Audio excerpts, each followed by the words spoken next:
Good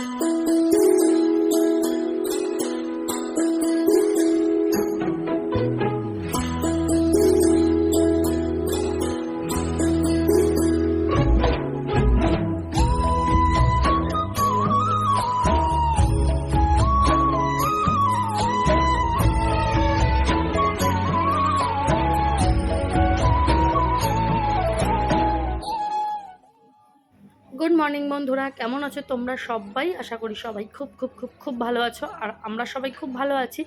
তো আজকে নতুন একটা দিনে নতুন একটা ভিডিও নিয়ে চলে এসেছি তোমাদের সাথে। সকালবেলা ঘুম থেকে উঠে সমস্ত বাসি কাজকর্ম সারা হয়ে গেছে, আর বাসন কাসন সব কিছু মানে কমপ্লিট, একদম স্নান টান হয়ে গেছে। আর পোগো ঘুমাচ্ছিল, পোগোর ঘুম মানে পোগো ঘুমিয়ে থাকতে থাকতে আমি এই বাসি কাজকর্মগুলো করে নিই, নাহলে পোগো উঠে গেলে পোগোকে খাওয়ানো আছে, তার জন্য আমি একটু তাড়াতাড়ি করে উঠে পড়ি, পোগোকে যাতে মানে অসুবিধা না হয়, আমার বাচ্চা ঘুমাতে থাকুক আর ততক্ষণ আমি কাজগুলো করতে থাকি। তারপর আবার পোগোবাবু উঠলে তাকে খাওয়ানো থাকে, তার আগে যদি আমার এদিকের কাজকর্মগুলো হয়ে যায় না, আমার একটু সুবিধা হয়। তো প্রত্যেক দিনই তো গোপালকে নিচে নামানো হয় একটুখানি স্নান করানোর আগে, আর পোগো একটু খেলা করে।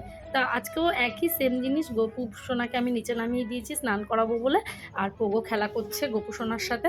তো এখন আমি গপুকে স্নান করিয়ে দেবো, তারপরে হচ্ছে আমার পোগোকে খাওয়াবো। গপুকে চুমু দেবো আর পোগোকে চুমু দেবো না, এটা তো হয় না, তাই পোগোকেও দিচ্ছি। আর পোগোর কিন্তু এটা নাইট ড্রেস, হ্যাঁ, ড্রেসটা দেখে কেউ এসো না, পেছনে একটা দড়ি ছিঁড়ে গেছে, তা সুতির একটা পাতলা জামা পরিয়ে শোয়াই ছেলেটাকে রাত্রেবেলা, কারণ মাঝে মধ্যে বৃষ্টি বৃষ্টি ওয়েদার থাকে না, ওর একটু ঠান্ডা লেগে যাওয়ার সমস্যা আছে। তার জন্যই হচ্ছে ওকে এরকম একটা ছোট্ট পাতলা নাইট ড্রেস পরে ওকে ঘুম পাড়ানো হয়। তো চলো আমি গপুকে স্নান করিয়ে দিই।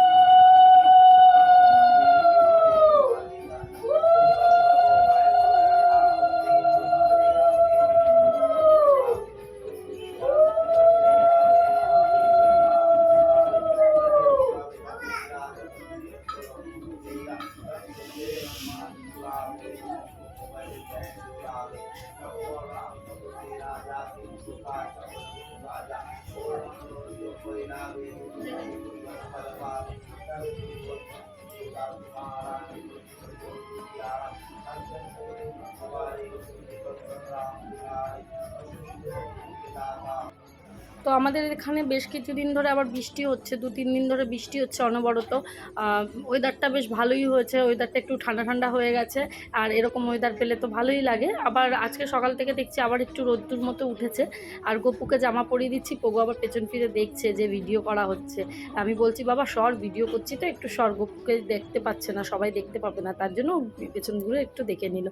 আর ওয়েদারটা একটু ঠান্ডা থাকলে না ভালো হয়। ছেলেটাকে দিন 15 আগে কৃমির ওষুধটা খাইয়েছি, আবার কি কৃমির ওষুধটা খাওয়াতে হবে, ডাক্তারকে ফোনও করা হচ্ছে না, তো বোধহয় তো 15 দিন পর আবার খাওয়াতে হয়। তোমরা যদি কেউ জানো তাহলে আমাকে অবশ্যই কমেন্ট করে জানিও, আমি অবশ্যই আমি ডাক্তারকেও ফোন করে নেব, কারণ ও না খুব দাঁত কিটমিট করছে, মানে দাঁত কিরকির করে না, ওই জিনিসটা করছে। আর ওটা তো হয় কৃমি হলেই তো করে, আর খুব ওক তুলছে, আর আমি তো জানি এগুলো কৃমি হলেই মানে রান্না হবে। হচ্ছে এই যে চিংড়ি মাছটাকে নুন হলুদ দিয়ে মাখাবো, এই যে মশলাও করে নিয়েছি, নারকেল, আদা, রসুন, পেঁয়াজ, জিরে, লঙ্কা সব দিয়ে, আর এই যে আলু ভেজে নিচ্ছি, আলু দিয়ে করবো। এখানে ভাত বসে গেছে আর রান্না, আর এখানে কচু বাটা করাও হয়ে গেছে। তো আজকে এই কচু বাটা দিয়ে আর চিংড়ি মাছের মালাইকারি আর একটু বাসি ডাল ছিল, তাই শুকনো করে নিয়েছি। তো এইগুলোই আজকে খাবো, আর কিছু খাবো না, মানে আর কিছু রান্না করব না। আর পুজো টুজো তো সব হয়ে গেছে, আর ঘর দুয়ার সব মোছা, আর ঘরের অবস্থা দেখো পোগো কী করেছে, এত বদমাস ছেলে। আবার ওটা মুখে দিচ্ছিস, কি করবি আমাকে, কাটবি আমাকে? চলো, বাইরে রোদ উঠেছে, বৃষ্টি ছিল আবার রোদ উঠেছে।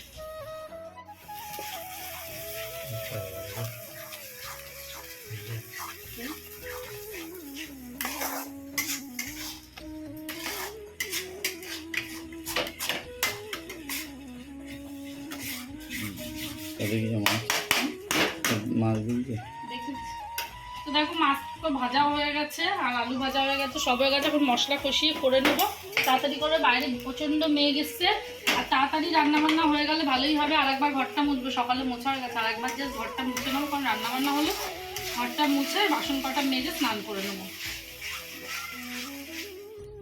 তো এইবার দেখো এইখানে না আগুন মানে জঙ্গলের মধ্যে আগুন ধরে গেছে, আগুন ধরে যায়নি, আগুন ধরানো হয়েছে। জঙ্গলে আগুন ধরানো হয়েছে তার কারণ হচ্ছে ভীমরুল বাসা করেছে, আর সেই জন্য এই আগুন ধরিয়ে তাকে মানে তাড়ানো হচ্ছে। নাহলে ভীমরুল এইখানে বাবা পরিষ্কার করতে গিয়ে কোন দিন কামড় খেয়ে যাবে।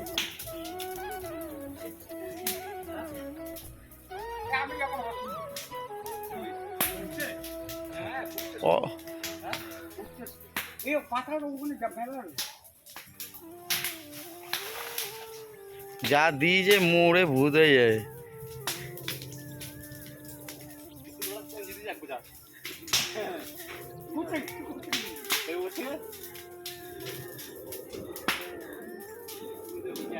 ওই বলতে চোখ হয়েছে উপরে, তুমি তো মাছ ধরোই।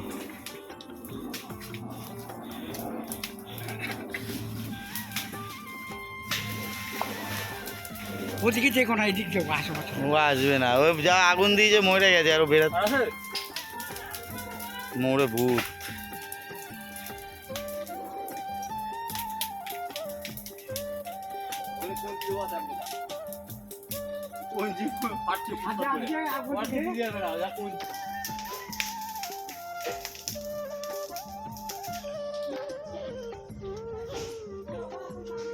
কোথায় গ্যাস?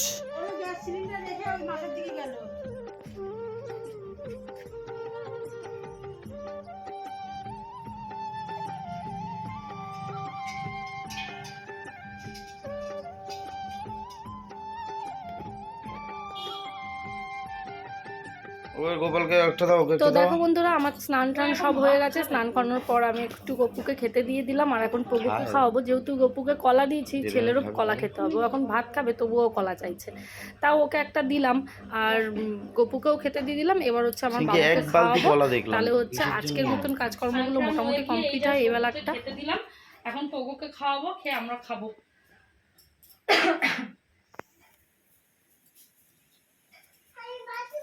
আমি খাইয়ে দিই না, দিই না তোরা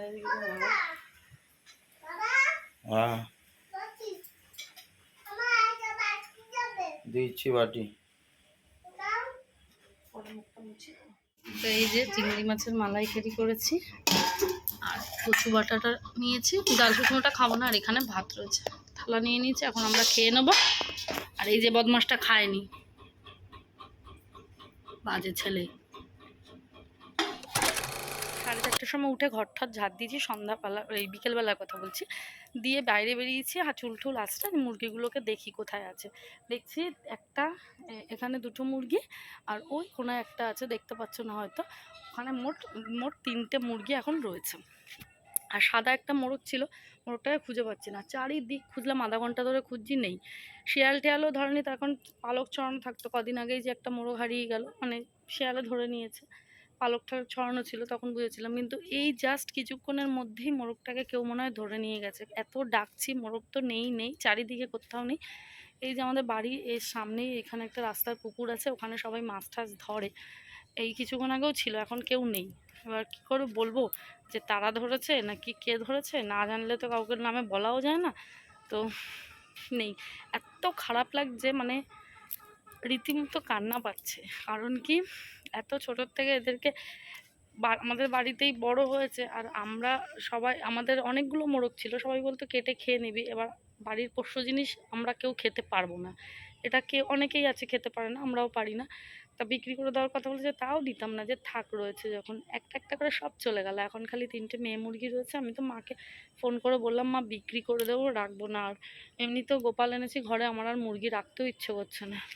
মা বললো ডিম দেয় তো, টাটকা ডিমটা খেতে পারে, মানে দেশি মুরগির ডিম, আর ছেলেটা খায়, তার জন্য মা বলছে থাক, সবই তো খেয়ে নিল, আর এই 3টে নয় খেয়েই নেবে। এত খারাপ লাগছে না যে কি বলবো। এই আর কি, এখন এদেরকে তুলি ঘরে, তুলে আবার গাটা ধুয়ে সন্ধ্যাবাতি দিতে হবে।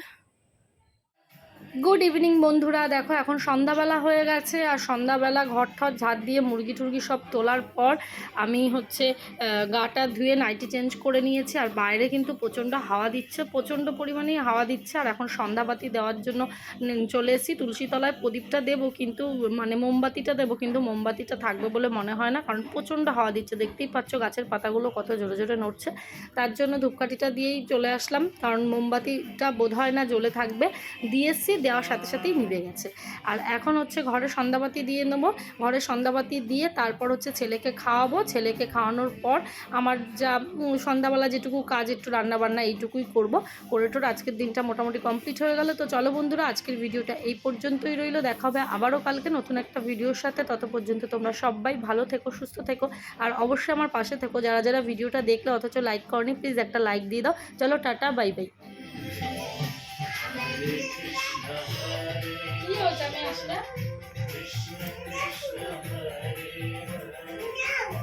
কেন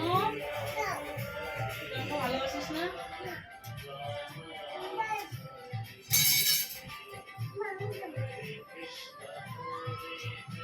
আগুন